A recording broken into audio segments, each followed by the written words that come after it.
So this is an area that I wanted to go show you guys. It's like a park in the Rogers Park neighborhood. If I get over there and get the chance to record it, I'll try and do that for you guys, man. But this was not too long after there was the incident at Senn High School where the 16-year-old was gunned down just about a block away from that school, and that was a high school where I used to work. I showed that location in a lot of my videos, and it's really pretty good as far as the neighborhood. But like I said, there's also, I had covered like the gang wars that go on over there. That particular student, just so you guys know, from all the information that I have, though, was not a gang member. Just to clear that up, a lot of times people jump to that conclusion. And here we have another incident that you guys may have already heard about, where there was a person killed who was not a gang member either. And actually, this woman was not even from Chicago. She was apparently just here visiting. Her name was Keontae. She was killed and three other people were injured. This is back in February. There's now been an arrest in this case. This is over at Potawatomi Park, which is an area you guys may have seen in some of my videos. But a 16-year-old who's also a student at Senn High School was charged with committing a mass shooting over at Potawatomi Park in February that left a 19-year-old woman dead. And this is one of those crazy incidents that really is unfortunate and is part of the stuff that goes on here in Chicago on a regular basis, where people just ask people where they're from, and one of the reasons why it's really not safe to have teenagers here, man. But anyways, the 19-year-old was the only one that was killed. Chicago police and a U.S. Marshals task force had arrested a guy named Darnell. This was at Senn, okay, and during the detention hearing, the prosecutor said the victims were part of a group of friends enjoying a Sunday afternoon in Potawatomi Park. And this is over at 7340 North Rogers on February 25th. Now, all the neighborhoods around there are gang territories, but this particular woman was from out of town. So Darnell, this was about 3:30 p.m., and a friend of his entered the park and walked towards the group. Some of the members of the group approached Darnell and his friend, asking why they were there and who they were. Okay, so now this is like typical, like Chicago stuff. Okay, because I told you guys a million times in videos, this was like some controversial stuff that we were talking about on the channel, like probably about like 9-10 years ago, when there was a lot of incidents in the news, like the Trayvon Martin case and stuff like that. And we were talking about people being followed in various neighborhoods in Chicago, or confronted in various neighborhoods in Chicago, or checked if people don't recognize them and they don't know where they're from. Now, this is typically not on some racial stuff. Sometimes it is, but usually it's just they don't recognize them. They're not from the neighborhood, so it creates tension and it creates like a confrontation that a lot of times results in violence. So the petition said that Darnell and his friend kept walking without answering, and the victims group walked off in a different direction. So moments after that, Darnell pulled out a firearm from his hoodie.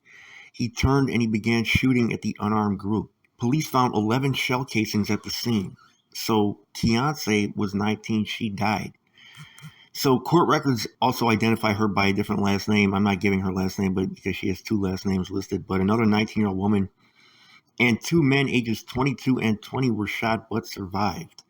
Okay, now surveillance video showed Darnell entering the park wearing distinctive clothing. They said another video showed him wearing similar clothing and shoes sometime after the shooting, and the judge also said that he's a juvenile on probation.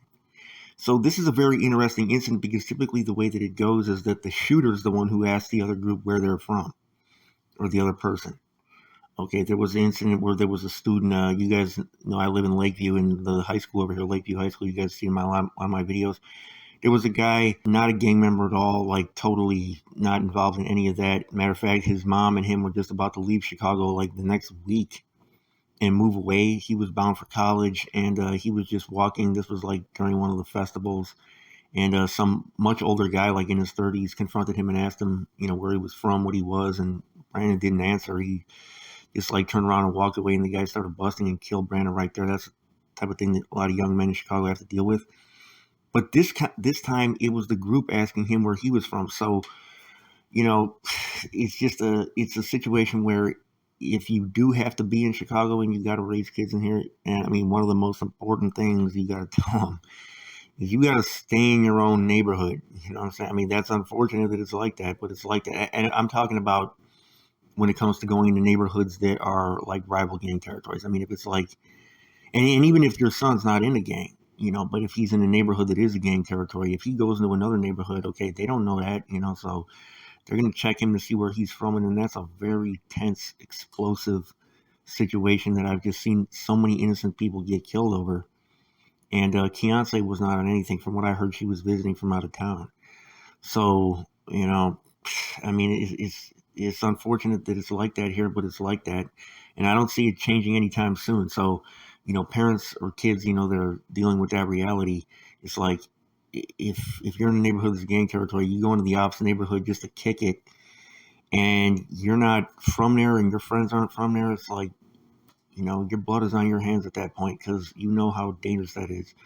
I mean, it just is, especially parks, because gang members hang out in the parks. You guys have seen me put the camera a bunch of times on the signs that they have in the parks. No gang, activity allowed over here. No gang recruitment activity. Well, that's not. I mean, they're not listening to that.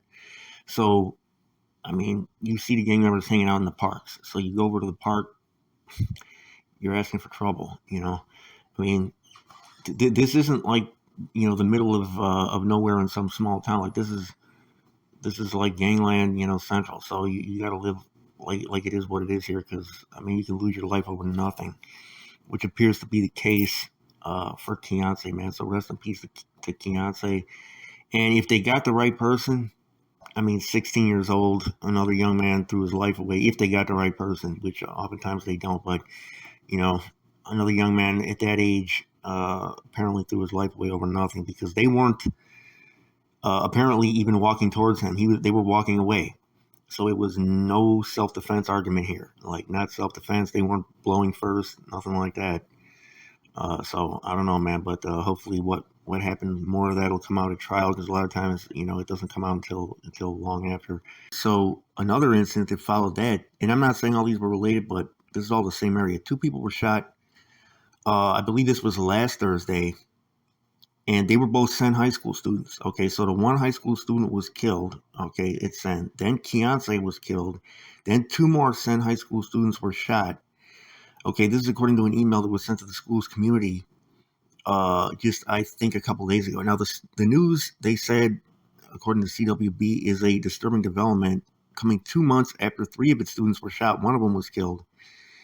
And just a few hours before yesterday's shooting, another Senn High School student was charged with carrying out that mass shooting in Rogers Park. So they said this afternoon, after dismissal, shots were fired in the Edgewater community, and that's according to the Senn principal. And she said, "I'm very sorry to inform you that 2 members of our school community were injured." So the victims are 18 and 16. Their names are not released, and they were walking over by the 1100 block of West Catalpa. Somebody opened fire on them from a dark vehicle at around 3:35 p.m. So this is all around the same time of day, like right after school gets out. Each victim suffered gunshot wounds to the arm and leg, and the Chicago Police Department, they said, is investigating. So they said, "I know this news is incredibly concerning and difficult, especially because our community is still processing the shooting that impacted us earlier this year. We are working closely with the CPS Crisis Management Unit to make sure that we have crisis supports available for our students." So of the 6 people shot in Edgewater this year, 5 were students that were targeted after leaving Senn. So in February, prosecutors charged 2 students who were from Uplift High School, which is a small high school over in the Uptown neighborhood, with shooting at those 3 Senn students after class on January 31st. One was a guy named Kishan, and he was actually a hooper, and then there was another 14-year-old, and the 14-year-old was the one that actually had to get out and do the hit. They were each charged with 1 count of first-degree murder and 2 counts of attempted first-degree murder. The younger boy, he's the one accused of being the shooter. He's also charged with 2 counts of aggravated battery by discharging a firearm. So during the detention hearing for Kishan, the assistant state's attorney said the 3 Senn High School students were walking home from school when Kishan was driving a stolen Honda CRV. He cut them off at the mouth of an alley over in the 1200 block of West Thorndale. So surveillance video showed the 14-year-old exiting the rear driver's side door and walking directly towards the victims with his arm raised. So he fired at least 15 rounds at the victim, then jumped back into the stolen car with his arms still raised. So Davion, who was 16, he was killed. The 2 other boys, 15 and 16, were injured. Chicago police detectives collected a lot of surveillance footage, and they showed the stolen Honda's movements from the shooting scene at around the 4100 block of North Kenmore. And Kashawn and the 14-year-old got out of the car, changed their coats, and then walked to Uplift Community High School. So they walked straight to the high school after changing clothes after this. But there's so many cameras around there that this was all on camera. And they spoke to 2 staff members over there. This is right after doing the hit. So Kashawn also was allegedly driving the stolen Honda. He was on juvenile probation for possessing a stolen motor vehicle at the time of the shooting. So earlier on that Thursday, Darnell, he was a 16-year-old student, he was charged with shooting 4 people in Potawatomi Park, and that incident you guys already know about. So that's everything that's going on in the Edgewater community and in Rogers Park right now, man. And a lot of violence over there right now. So that's an area that's been greatly gentrified recently, and a lot of people moving into that area. You know, a lot of Loyola students going to school over there. You know, them, I don't know if they really have too much to worry about, but unfortunately, I mean, it's a situation where if you're like a young black guy over there, even a college student, you might be a total, like, not on anything. You might be a square, you know, from out of town, don't know what's going on, don't know what time it is. But if you fit that profile, I mean, we always tell the police not to profile, but the gang members profile. Like the gang members are going to profile, the killers and the drillers are going to profile. So if you look like you know, might be on that, like I told you guys, man, especially if you're a young black dude over there, man, dress as nerdy and lame as you possibly can. You don't want these dudes to think that you could be, you know, one of the, because they don't know all their ops by the face. I mean, they don't. They know some of them. They know like the main ones, but they don't know all of them. So if you're walking through their neighborhood and you know you get checked, I mean, what are you gonna say? You know what I'm saying? Like if you tell them nothing, they might think you're one of the ops. You know, if you tell them, you can't tell them you're from where they're from because you don't know where they're from, and you know then you know they're just gonna know that you're lying because they know who their homies are.